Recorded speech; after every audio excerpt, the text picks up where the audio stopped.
Most people never see what a store looks like after midnight, when the lights are dimmed and the air feels colder than it should, settling into the empty aisles like a breath being held.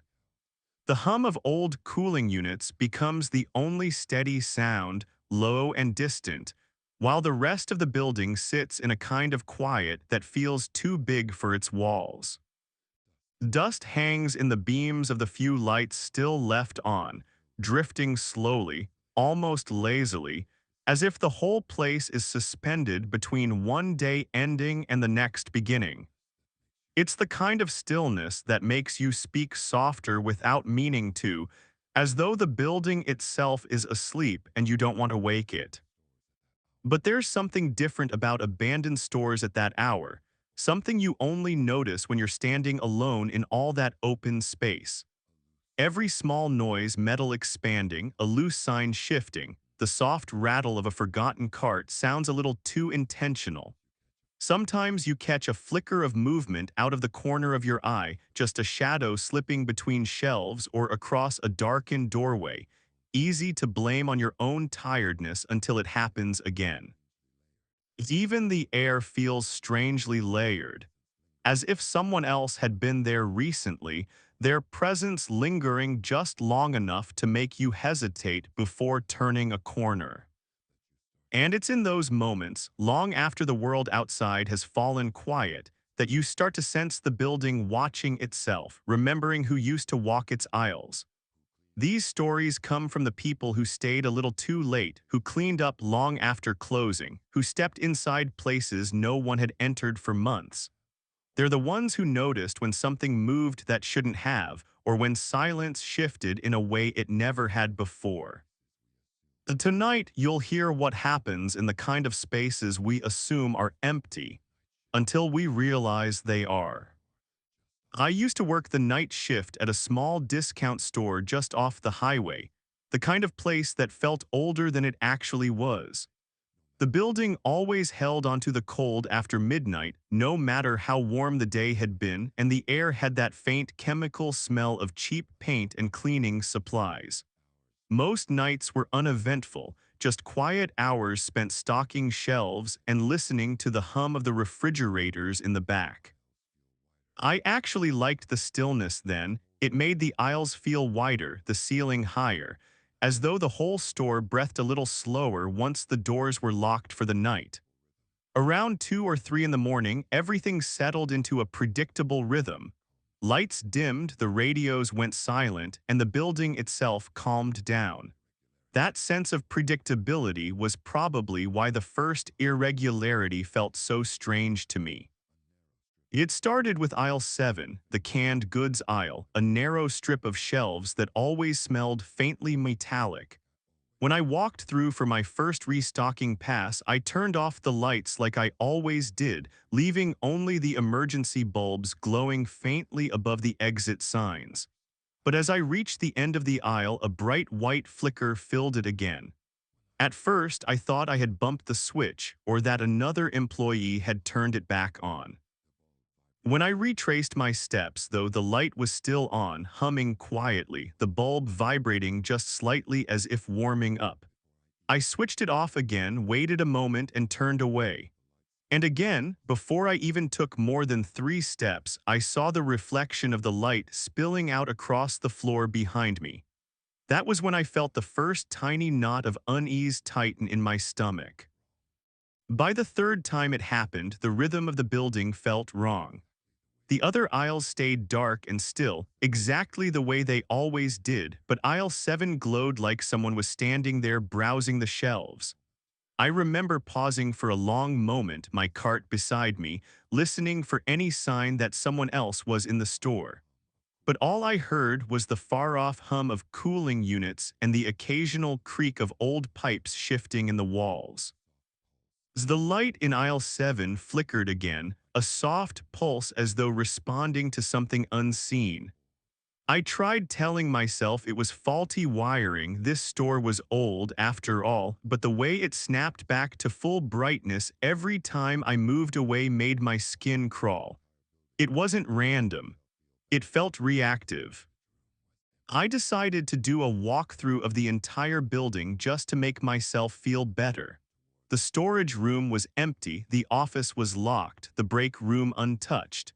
When I returned toward the sales floor, the glow from aisle 7 greeted me from halfway across the store, bright and unwavering. The strange part was that every other aisle light was working perfectly. If it had been a wiring problem, why only that section? The longer I stared, the clearer it became that something felt different about that aisle. Even the air seemed off, slightly warmer, almost like standing near someone else's breath in the cold.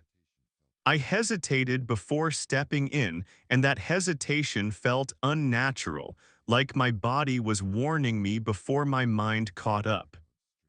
Walking down the aisle felt heavier than usual. My footsteps echoed strangely, as if the space absorbed sound unevenly. I kept expecting the light to fail the moment I approached, but it held steady, bright enough that I could see the smallest details of the cans and boxes lining the shelves. Halfway down, something caught my eye, a subtle shift near the far end, too quick and too soft to be anything substantial, like a shadow moving behind an end cap. I paused, listening. The silence stretched long and thin, so complete that I could hear my heartbeat in my ears.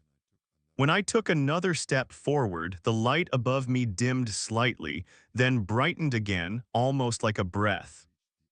I reached the end of the aisle without finding anything, but the sense of someone standing just behind me was strong enough that I turned around quickly. No one was there. The air felt warmer, though heavier. As I stepped out of the aisle, I turned the light off again, firm, deliberate, almost annoyed now. I stood still for a full 10 seconds just to be sure, then I walked away. And just before I reached the registers, the aisle lit up once more, snapping on with the same perfect steadiness as before. The sight of that bright, solitary strip of light against the surrounding darkness made the hair on my arms rise. It didn't feel like faulty wiring anymore. It felt like something was refusing to be left in the dark. I paged the only other overnight worker, but she didn't answer. She was usually in the back sorting returns, and I didn't want to leave the sales floor unattended. Instead, I forced myself to turn toward aisle 7 again, this time with the kind of dread that comes when you already suspect the answer but need to verify it anyway. My steps echoed louder now. The light shone brighter. And halfway down the aisle, I noticed something I hadn't before, the faint outline of scuff marks on the floor, like someone had been standing in the same spot for a long time. The marks led to the edge of the shelving, disappearing behind it. I hadn't stocked that section yet. No customer had been in the store since we closed. So who had stood there long enough to leave a pattern? I crouched down and ran my fingers lightly over the marks. They were fresh, too fresh. My breath hitched slightly and I rose slowly, scanning the aisle again. The air seemed to press in on me. My chest tightened with a quiet panic I couldn't quite explain. That was when the light above me flickered, not the soft, warm flutter earlier, but a sharp, quick tremor like something brushing past it. I took a step back and the light steadied instantly. Another step, still steady. But the moment I turned my back and began to walk away, I heard the faintest, clearest sound behind me, something shifting on the shelf. Just a single, small movement. Enough to tell me that whatever was reacting to the light was still there. I didn't go back into aisle 7 after that. I finished the rest of my tasks as quickly as I could, avoiding that entire section. But the light stayed on for the rest of the shift, never once dimming or flickering again as long as I stayed away. When the morning crew came in, I told my manager about the light, framing it as a simple maintenance issue. She followed me to the aisle, but of course it was off when we arrived, perfectly normal. She flipped the switch. It worked fine, no flicker. No irregularity. No sign that anything had happened at all. I felt foolish trying to explain the way it had behaved, so I stopped talking. She moved on to something else, leaving me standing there staring down the aisle that had been glowing all night. Before I left, I noticed the scuff marks were gone. The floor was spotless, as though someone had deliberately wiped the evidence clean. A few days later, I overheard a former employee visiting the store for old paperwork. He mentioned something casually to the manager, something that made my stomach drop. Months before I started, an employee had gone missing during a night shift. They'd last been seen restocking aisle 7. No footage, no signs of struggle, just gone. I don't know if what I saw or didn't see had anything to do with that missing employee. But sometimes, when I drive past the store late at night, I catch a glimpse through the windows. Most of the building is dark, except for a single bright aisle in the back, lit steady and unwavering, as though someone is still standing there, waiting to be found or refusing to be forgotten. And every time I look away quickly, because the light doesn't turn off. Oh, it never does. I took the job cleaning out the old department store mostly because it paid well and promised quiet nights. The building had been closed for years, but the new owners were planning to convert it into a warehouse, so a small team of us were hired to empty whatever was left and prepare the place for demolition. The first time I stepped inside after midnight, the temperature dropped instantly. It wasn't freezing, just unnaturally cold, the kind of cold that settles into your clothes and doesn't leave. The place held onto shadows in strange ways, two long stretches of darkness between broken ceiling lights, aisles filled with dust that glowed faintly whenever my flashlight passed over them. I remember thinking the building felt hollow, like a shell of what it once was, and that stillness made the work feel easier at first. The store was enormous, far bigger than it looked from the outside.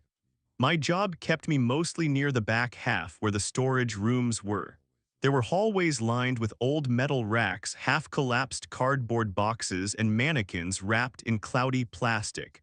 Sometimes I caught myself staring at the mannequins too long, expecting their limbs to shift under the glare of my light.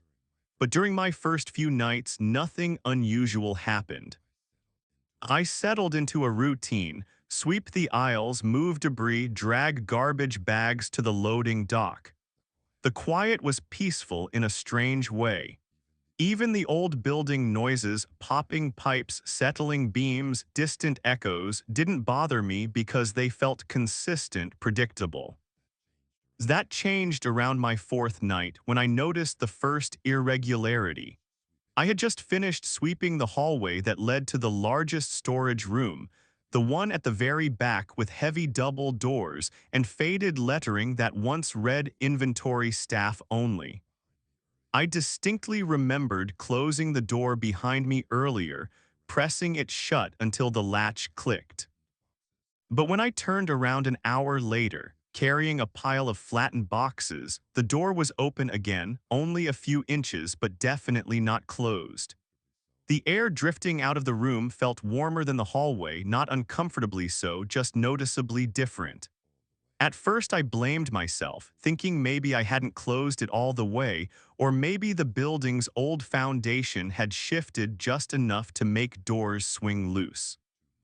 I pushed it closed again, firmly this time, and didn't think too much about it. But 20 minutes later, when I passed the hallway again, the door was open wider. The gap stared back at me like an invitation or a warning, the room behind it swallowed in darkness.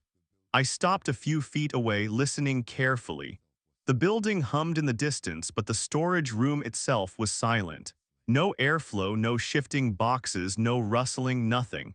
I stepped closer and nudged the door shut again. The latch caught with a crisp metallic click I could feel through my hand.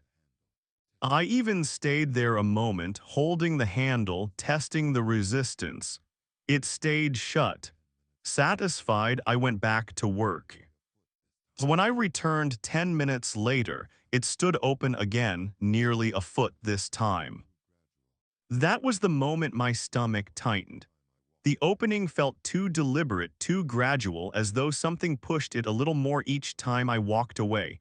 I shined my flashlight inside. The beam cut across rows of empty shelves and dust that hovered like smoke in the air. Nothing looked disturbed. The boxes I had stacked earlier were still neatly piled. The mannequins wrapped in plastic stood in the same stiff, frozen poses, but the silence felt different now, heavy, expectant. I pushed the door shut once more, this time pressing my weight into it until it clicked harder than before. I stayed in the hallway longer than necessary after that, trying to convince myself I was imagining things.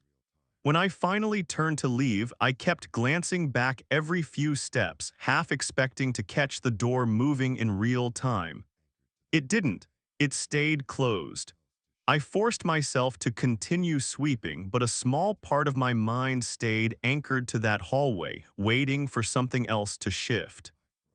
Maybe 30 minutes passed before I returned, I'm not entirely sure. But the moment I rounded the corner, I froze. The door wasn't just open again, it was fully ajar, stretched wide like someone had walked straight through and forgot to close it behind them. The room felt darker than before, the kind of darkness that eats up the edges of your flashlight beam. For a long moment, I stood there staring at the open doorway, feeling a faint tremor in my hands that surprised me. I didn't want to go inside. I didn't want to even look inside. But something in me, pride, curiosity, fear of seeming ridiculous, made me step closer anyway. The warm air brushed against my arms when I approached. It smelled faintly of cardboard and old fabric, but beneath it was something else, something harder to place, like stale breath or the inside of an old coat that's hung too long in a closet. When I lifted my flashlight, the shelves cast long, thin shadows that made the space look deeper than it should. I stepped inside just enough to look around. Nothing moved, nothing shifted. But as I turned to leave, I heard something faint behind me, a soft scrape, like metal brushing against metal. I spun back toward the sound, but the shelves were still. Dust drifted lazily in the path of my light. My breathing grew louder, echoing slightly against the close walls. I backed out of the room slowly, never taking my eyes off the interior. The moment I crossed the threshold, I pulled the door closed with more force than I needed. I almost wished it had fought back just to give me something concrete to blame. But it shut easily, too easily, the latch clicking neatly into place. As I walked away this time, I didn't let myself look back. But the sound came behind me anyway. A soft creak, a hush of movement, and then the slow, unmistakable sound of the door opening again. I didn't want to turn around, but fear does strange things to your body. I turned despite myself. And there it was, the door half open once more, the black interior yawning like a silent breath. Something about that doorway felt wrong now, as if the darkness inside had grown thicker, more aware. I didn't go back to close it. I couldn't. I worked the rest of my shift on the other side of the store. And every so often I caught myself looking across the aisles toward the hallway, imagining movement in the dark just beyond that door. When the morning crew arrived, the first thing I did was tell my supervisor about the door. Not in a dramatic way, just mentioning that the latch might be broken. She frowned, walked with me to the hallway, and sighed when she saw the door closed tightly, exactly the way it should have been. She opened it. It stayed open. She closed it. It stayed closed, not even a wobble. "Probably your imagination," she said lightly and walked away. I stared at the door a long time after she left. When I finally pushed it open myself, the warm air drifted out again. The smell hit me first, that mix of stale breath and old clothing. The hairs on my arms prickled as I stepped inside. The shelves were empty now, completely empty. All the boxes, the plastic mannequins, the old inventory gone. The room looked larger than I remembered, hollow and quiet, too quiet. And yet I still heard it. "I'll brew you things." A soft, slow, coming from somewhere behind the shelves. I didn't wait to see who or what was hiding there. I backed out of the room, shut the door, and didn't return to that hallway again for the rest of my contract. When demolition finally started 2 weeks later, one of the workers told me something that still sits in my mind when I think about that door. He mentioned that they found signs someone had been living in the building, small piles of clothes, a sleeping area behind stacked shelves, food wrappers tucked into corners. But the strangest part, he said, was that everything looked recent, like whoever had been there left only a day or two before the crew arrived. Except no doors had been unlocked, no alarms had been triggered, and the only place with signs of life at all was the storage room at the very back, behind the door that opened on its own. I don't drive past that building anymore. It's nothing but an empty concrete shell now, but whenever I think about it, I see that dark doorway and feel that warm breath of air slide out into the cold. And I wonder if the door was opening to let someone out. Or to let something in. I got the job helping clean out the old 24-hour grocery store during a time when money was tight and work was scarce, so I didn't mind the odd hours. The store had closed months earlier, yet so much of it remained untouched. Aisles still filled with dusty sale signs, baskets with faded receipts, and carts left at strange angles like someone had walked away mid-shopping and never returned. The company only allowed crews to come in after midnight to avoid attracting attention, since the property sat in a quiet neighborhood and the building was already scheduled for demolition. The first few nights felt strangely peaceful. The air carried a stale chill that never quite went away, and the faint echo of my footsteps sounded louder than they should have in a space once full of life. It was eerie, sure, but in a predictable way, the kind of eeriness you can prepare for. The lights were only partially functioning, so we kept most of the building dim, relying on portable lamps and the beams of our flashlights. I liked working alone in the aisles. Something about clearing shelves in silence helped calm my thoughts, and the dust floating through the flashlight beam almost looked pretty when the air was still. But on my fourth night, I noticed an odd sound, the soft roll of a shopping cart from somewhere deeper in the store. At first, I didn't think much of it. The floors were uneven in places, and an abandoned cart could easily shift if the temperature changed or the building settled. Still, the sound continued longer than it should have, the wheels squeaking rhythmically as if being pushed with purpose. I called out once just instinctively, expecting one of the other workers to answer. But the building swallowed my voice. No reply came, and the squeaking stopped instantly, as if whoever or whatever had been moving the cart had frozen in place. I tried to brush off the discomfort that crawled up my spine. It was an old store. Sound traveled in strange ways.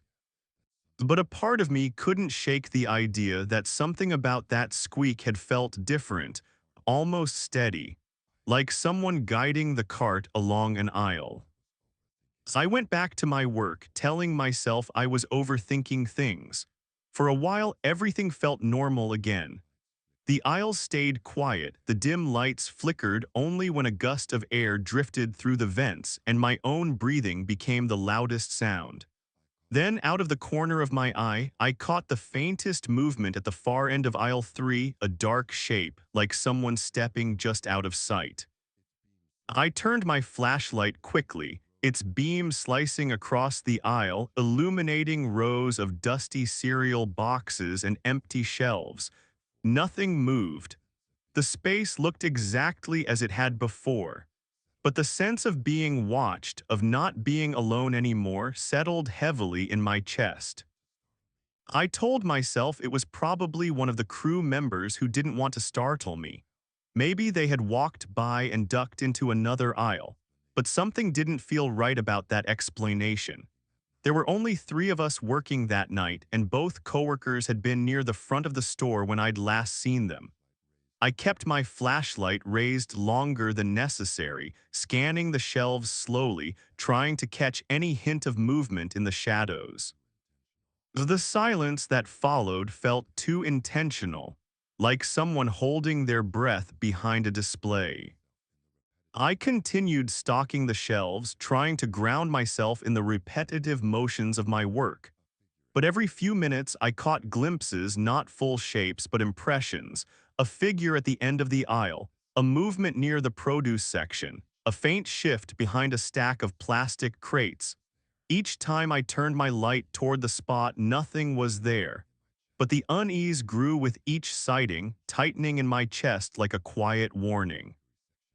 Eventually, my flashlight passed over the bakery section, and in that sweeping motion, I saw someone again, a tall figure standing near the freezer doors, body still and head slightly bowed. In the half-light, it almost looked like they were examining something on the shelf. This time, I didn't look away. I kept the beam fixed on the spot and walked toward them slowly, my footsteps echoing across the empty floor. But with every step, I saw the figure less clearly. The shadows shifted. The light bounced strangely off the dusty aisles, and when I finally reached the freezers, the space was empty. No one stood there, no footprints marked the dust. Only the faint smell of cold air and the quiet hum of old machinery greeted me. I told myself I was tired, that the combination of dim light, dust, and long hours was messing with me. I even laughed a little to break the tension, but the sound felt hollow. I decided to take a short break and walked toward the front of the store. As I passed aisle 5, a cart rolled out from behind a shelf slowly, smoothly, as if pushed by an invisible hand. It stopped inches from my shin, perfectly still. I froze, breath caught in my throat. The cart was empty, but it faced me like someone had just stepped away from it. I backed up carefully, my heart pounding so hard it felt like the entire store could hear it. I turned to walk away, but halfway toward the checkouts, I noticed something that stopped me cold, a customer standing by the self-checkout machines, not a worker, a customer. A tall man with his back toward me wearing a long coat that brushed the floor. He stood perfectly still, as if waiting for the machine to scan something he didn't have. His posture was rigid, unnatural, like his limbs didn't quite know how to mimic the ease of a real person. The store had been closed for months. No one should have been inside. I whispered, "Sir," before I could stop myself. My voice sounded small, almost swallowed by the cold air. The man didn't turn, didn't react, didn't shift even a fraction, just stood there facing the dark screen of a dead checkout machine. I stepped closer, my shoes making soft taps on the tiled floor. As I approached, the air grew heavier, thicker, like the space around him resisted my presence. When I got within a few feet, I saw something that made my blood run cold. He cast no reflection in the glossy black screen in front of him. The empty checkout terminal stared back with nothing but the dark silhouette of the store behind me. I blinked hard, trying to make sense of what I was seeing, but the absence remained clear and undeniable. The man stood there, but his reflection didn't. Before I could react, the lights above aisle 6 flickered violently and went out, plunging that section into darkness. The man moved then, not turning, not shifting, but gliding away, slipping past the end of the checkout row and disappearing into the dim aisles as though the shadows swallowed him willingly. I didn't dare follow. I couldn't. Instead, I backed toward the front door, keeping my flashlight pointed toward the spot where he'd vanished. My hands shook so badly the beam wobbled across the floor.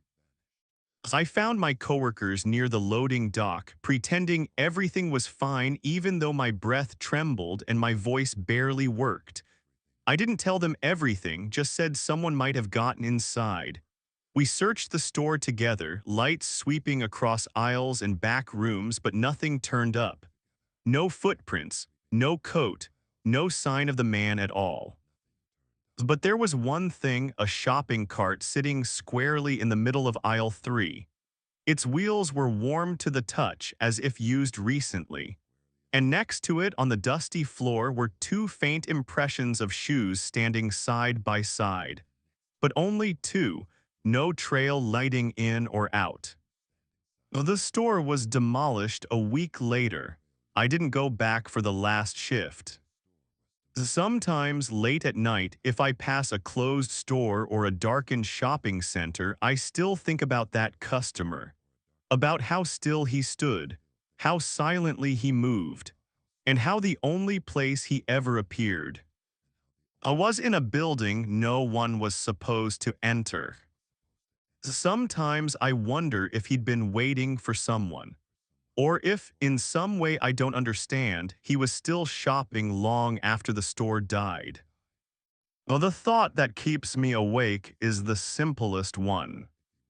What if he wasn't alone? The places that were once full of life have a strange way of remembering even after the people are gone. When the aisles empty out, when the lights go dark, and when the last door locks for good, something lingers in that leftover silence. These stories remind us that emptiness isn't always empty, that even abandoned buildings hold onto movement and breath and presence long after they're supposed to be forgotten. Late at night, the quiet can stretch thin, and the spaces we assume are harmless reveal their own kind of memory.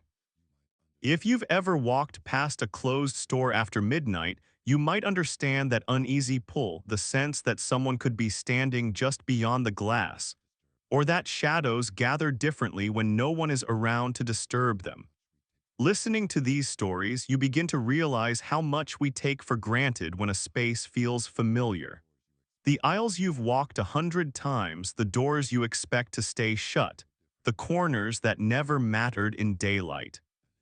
They all feel different when the world outside has fallen asleep. And it's okay if these stories sit a little longer with you than you expected. That's what the night does. It slows things down until you finally notice the small details. If you want to come back for more nights like this, quiet ones, steady ones, the kind where fear builds like a whisper instead of a shout, you're welcome to stay with this channel. You can subscribe if you want these stories waiting for you the next time the night feels a little too still, or share them with someone who understands the strange comfort of being unsettled gently. Either way, these moments will be here whenever you need them. For now, let the quiet settle again. Let the room around you feel familiar. And when you pass a darkened storefront or an empty building on your next late-night walk, maybe give it a second look, not out of fear, but out of curiosity for what might remain when everything else has moved on. Sleep well, or as well as you can with the lights off.